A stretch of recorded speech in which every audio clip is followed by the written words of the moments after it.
Hi friends आपण मैंने समस्ते निश्चित भाव में जानी प्रधानमंत्री फसल बीमा योजना विषय कृषि और कृषक कल्याण योजना मंत्री पक्ष एक रिपोर्ट आसी निर्देश दि जदि आपण जमी अच्छी ताहले आपण मैंने योजना अप्लाई करें से कौन कौन डॉक्यूमेंट लगे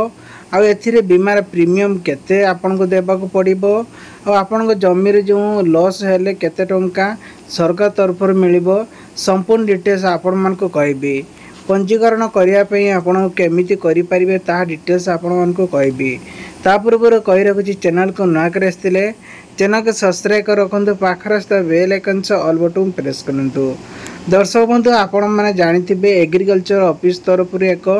नुआ गाइडलाइन दिया जाइए जोटी कि प्रधानमंत्री फसल बीमा योजना लिंक रही आपण मैंने जिते पंजीकरण करेंगे से निजे मोबाइल चाहिए भी करें किंतु आपण इंटरनेट प्रॉब्लम जब हुए ताहले आपण मैंने करें ना। प्रथम कही रखुची बीमा प्रीमियम आम आपण मानक केवल टंकाटे देकी आपण करने को पड़ो आपणकर डॉक्यूमेंट कौन लगे ना आधार कार्ड सहित मोबाइल नंबर अटैच होता दरकार बैंक अकाउंट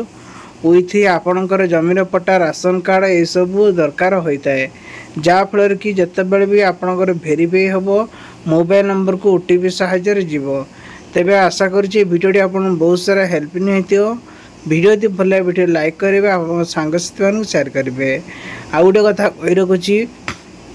जदि आपण माने फार्मर जदि फसल बीमा योजना अप्लाई करिसेंती एठी भी आपण माने स्टेटस चेक करि परिबे हेल्पलाइन सहित कांटेक्ट करि परिबे जे माने नुआ आवेदन करिया पय चाहउचंती एठी देखंतु फार्मर कॉर्नर लिखाइ जे एठी आपण माने क्लिक करिवे क्लिक कर सारा परे गोटे नुआ ऑप्शन आसीबे देखंतु कृषक लॉगिन हैला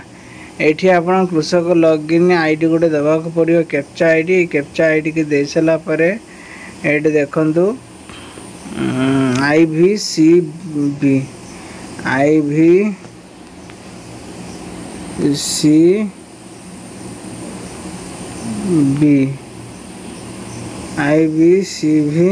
ये दे सारा टिक चिन्ह पर